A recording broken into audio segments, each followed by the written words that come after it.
आज छतरपुर को समझेंगे कि एमपीपीएससी में कैसे महत्वपूर्ण है, व्यापम वगैरह में क्या क्वेश्चन बनते से। तो छतरपुर 1 नवंबर 1956 को जिला बना। यह चंदेल शासकों की राजधानी होने के कारण इसको जेजाग भुक्ति भी कहा जाता है भैया। और यहाँ का चरण पादुका कांड 14 जनवरी 1931 को छतरपुर के चरण पादुका नामक स्थान पर सैनिक लोग मीटिंग कर रहे थे, लेकिन अंग्रेज सेनापति फिशर ने गोलियां चला दी और कई लोग मारे गए। तो इसको मध्य प्रदेश का जलियांवाला बाग कहते हैं ना, चरण पादुका कांड 14 जनवरी 1931। ये क्वेश्चन आ सकता है।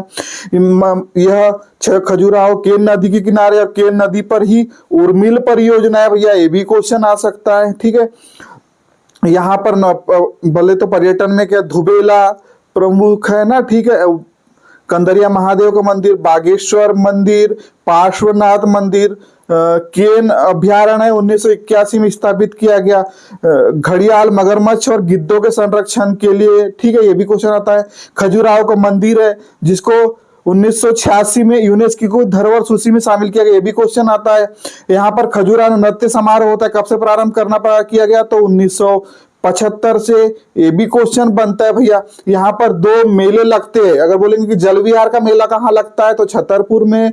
जटाशंकर का मेला कहाँ लगता है, अगर ये क्वेश्चन आया तो यह भी छतरपुर में लगता है। और भारत की पहली नदी जोड़ो परियोजना केन बेतवा नदी जोड़ो परियोजना यहीं से लागू हुई है। ठीक है, तो ये भी क्वेश्चन बनता है। 130 मेगावाट है ना, ये क्वेश्चन बनता है। तो छतरपुर से क्या क्या फेमस करता है, जेजाग भुक्ति, चरण पादुका कांड 14 जनवरी 1931, खजुराहो को यूनेस्को की धरोहर सूची में शामिल किया गया 1986 में, खजुराहो नृत्य समारोह 1975 से मनाया जाता है, ये भी क्वेश्चन। जल विहार का मेला, जटाशंकर का मेला, कंदरिया महादेव का मंदिर, केन अभ्यारण्य, ये सारी चीजें इसकी विशेषता को बताता है। तो एमपीपीएससी में ये क्वेश्चंस आते रहते हैं और आप अच्छे से तैयारी कीजिएगा तो आपको सफलता मिलेगी। और मेरा एक चैनल है राणा सर की पाठशाला, उसको आप लोग सब्सक्राइब कर लीजिएगा, तो आपको मैं जो भी डेटा प्रोवाइड हो सके वो प्रोवाइड करूंगा और आपकी एग्जाम की सफलता के लिए